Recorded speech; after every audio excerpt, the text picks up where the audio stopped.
Hey everyone, thanks for joining me today. Drop your city in the comments. Where are you tuning in from? I saw them through the rain-streaked window of a little cafe in Charleston's French Quarter. My husband, Mark, was leaning across a small marble table, his hand covering the much younger manicured hand of a woman I'd never seen before. Her laughter, bright and artificial, was visible even through the glass. My first instinct was a hot, white-hot flash of rage. I was ready to storm in there to shatter their cozy little moment. But my best friend, Lena, who was standing beside me under our shared umbrella, grabbed my arm. Her grip was like steel. "Don't," she whispered, her voice tight with an emotion I couldn't place. "Amelia, it's not just what you think. It's so much worse. He's been hiding this for years, and it's about more than just her." The cold Charleston rain suddenly felt like ice water coursing through my veins. Worse? What could possibly be worse than this? My name is Amelia Hayes, and for the last 25 years I thought my life was a beautifully restored Charleston single house. Historic, strong, with a foundation that could withstand anything. At 49, I was the proud owner of the Palmetto Inn, a boutique hotel I had inherited from my grandmother and painstakingly transformed from a charming but crumbling relic into one of the most sought-after stays south of Broad Street. The scent of sweetgrass baskets in the lobby, the taste of my chef's famous shrimp and grits, the quiet hum of happy guests, that was my world. It was my legacy, my passion, and my life's work. Mark, my husband of a quarter century, was supposed to be the master architect of our shared life. He was a commercial real estate developer, charismatic and ambitious, with a smile that could sell swampland as a luxury resort. We were a Charleston power couple. I was the heart, the curator of our beautiful life, and he was the head for business, the one who handled the big picture finances, the investments, the boring stuff that made my eyes glaze over. I trusted him implicitly. He was the father of my two wonderful, now-adult children, Liam and Chloe. He was my partner. But for the past year, subtle cracks had started appearing in our foundation. I'd dismissed them as a midlife crisis. Mark, at 52, had suddenly become obsessed with his appearance. He'd started going to a trendy new gym, buying designer jeans that were far too tight, and spending an obscene amount on teeth whitening. His phone, once left casually on the kitchen counter, was now perpetually in his pocket, screen down and password protected. When I'd ask about his long hours, he'd wave a dismissive hand and talk vaguely about a new tech venture, some revolutionary app he was advising on. "You wouldn't get it, honey," he'd say with a patronizing little smile. "It's the future." There were financial red flags, too. Small things at first. He'd mentioned needing a bridge loan from our joint savings to cover an unexpected expense for one of his properties. Then, it was a larger transfer from the inn's business account, which he helped manage. "Just a temporary float, Amelia," he'd assured me, his voice smooth as bourbon. "It's for a high-yield investment. We'll double it in 6 months." I was so busy running the day-to-day operations of the inn, managing staff, and overseeing a major kitchen renovation that I let it slide. I trusted him. That was my mistake. I saw a man desperately trying to outrun his age, and I felt a pang of sympathy. I had no idea he was actually running away with my future. Lena, my best friend since college and the inn's meticulous financial manager, had tried to warn me. She'd point out discrepancies, ask pointed questions about the transfers. I'd always defended him, telling her Mark knew what he was doing. The memory of my own blindness now feels like a physical weight, a heavy stone of regret in the pit of my stomach. Lena pulled me away from the cafe and into her car, the rhythmic swish of the windshield wipers doing nothing to calm the frantic beat of my heart. Once we were parked in a quiet spot overlooking the Battery, the stormy gray water mirroring the tempest in my soul, she turned to me. Her face was pale. "Amelia," she said, her voice shaking slightly. "I've been looking into those transfers Mark made, the ones you approved. They weren't for any real estate deal." She opened her laptop. My breath caught in my throat. On the screen was a spreadsheet, a terrifying grid of numbers and dates. Lena had traced the money. It hadn't gone to an investment firm or a property group. It had been funneled systematically into a shell corporation. The name of the company was Innovate Futures LLC. I did a public record search, Lena continued, her finger tapping the screen. Guess who the registered agents are for Innovate Futures? She didn't have to say it. I already knew. Mark Hayes and Tiffany Rowe. Tiffany. The laughing woman in the cafe. A quick search of her name brought up a flashy social media profile. She was 26, a self-proclaimed brand strategist and digital nomad. Her profile was a curated collection of luxury travel, designer clothes, and sponsored posts. A life funded by my hard work, by my grandmother's legacy. The affair was a sharp, brutal knife to the heart. But this? This was a deeper, more insidious poison. He hadn't just cheated on me. He had stolen from me. He had used the business my grandmother built, the inn I had poured my soul into, as his personal piggy bank to fund a new life with a woman half my age.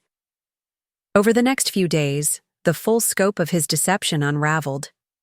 With Lena's help, we discovered that Innovate Futures was a front for a failing social media app they had been trying to launch. The bridge loans and temporary floats totaled over $300,000. My money. Gone. The shock quickly morphed into a cold, hard fury I had never felt before.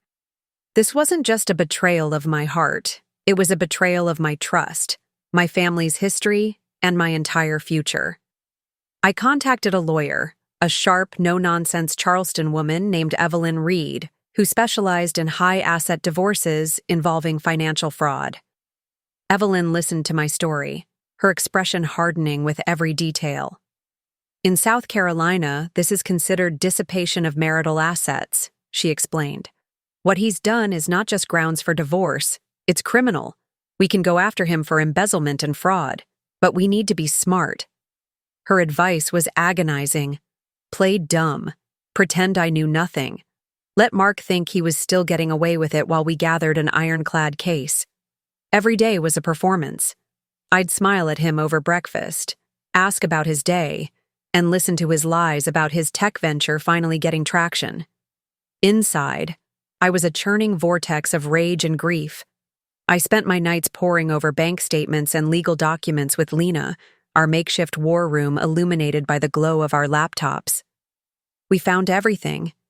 Emails between Mark and Tiffany, not just filled with romantic drivel, but with business plans detailing how they would use the next infusion of capital from the inn's accounts. They even mocked me in their exchanges, calling me the goose that lays the golden eggs, too busy with her little hotel to notice anything. Each word was a fresh gallon of gasoline on the fire of my resolve. We discovered the worst betrayal of all. He had taken out a second mortgage on the inn, forging my signature on the loan documents. He had leveraged my family's legacy, risking everything for his pathetic attempt to recapture his youth. That was the moment my grief died, and my need for justice was born. He didn't just want someone younger, he wanted to erase me, to build his new future on the ashes of mine. And I was not going to let that happen. The annual Charleston Food Wine Festival was just a few weeks away. The Palmetto Inn was set to receive the prestigious Historic Preservation Culinary Excellence Award. It was the biggest honor of my career. Mark was planning to be right there on stage with me, smiling for the cameras, playing the part of the proud, supportive husband. It was the perfect stage. Not for our triumph, but for his annihilation. The night of the festival was a blur of flashing cameras and polite society. The grand ballroom at the Gaillard Center was buzzing, filled with the city's most influential chefs, critics, and philanthropists. I wore a crimson dress, a color of power and defiance. Mark, oblivious, stood beside me, his arm possessively around my waist, whispering what a great team we were. The hypocrisy was so thick I could barely breathe. Lena gave me a reassuring nod from our table, where my lawyer, Evelyn, sat looking completely calm. The stage was set. When they called my name for the award, the applause was thunderous. I walked to the podium, my heels clicking purposefully on the polished floor. I accepted the heavy crystal award, my hands surprisingly steady.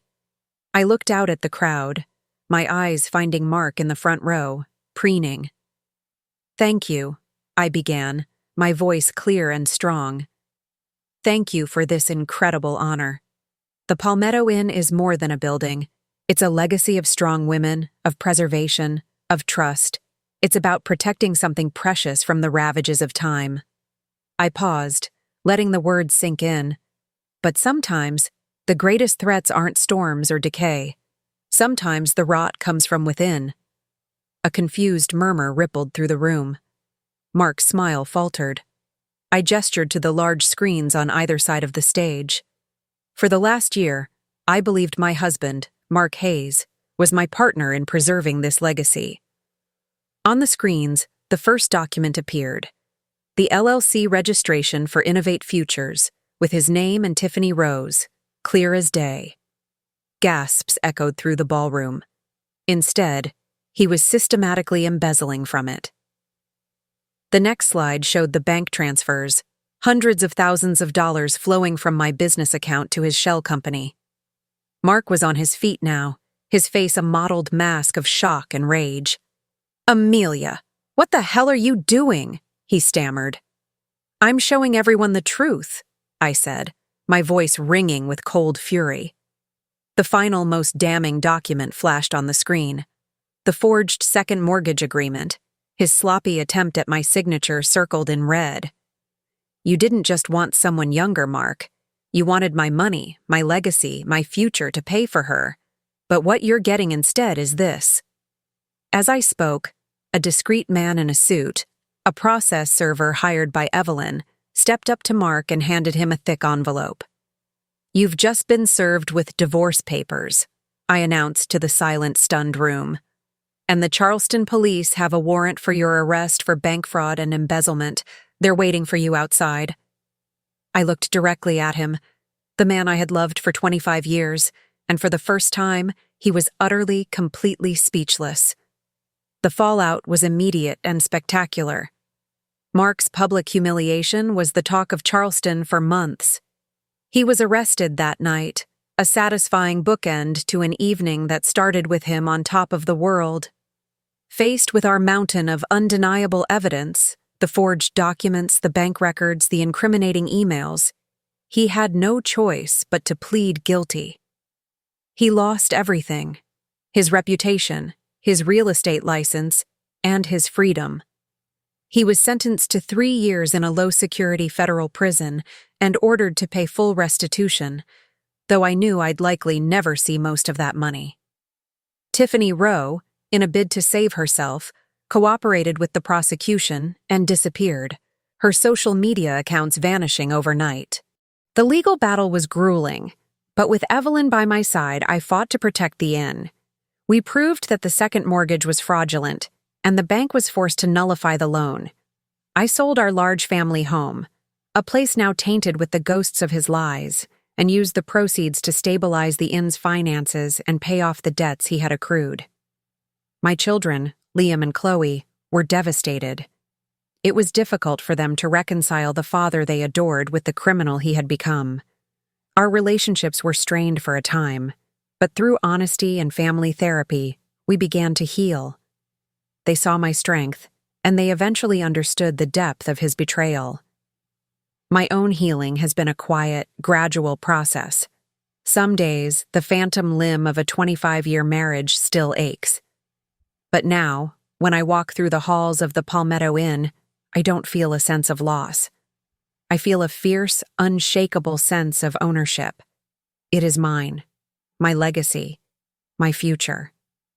I've thrown myself into my work, redesigning the courtyard, creating a new farm-to-table menu, and making the inn more successful than ever.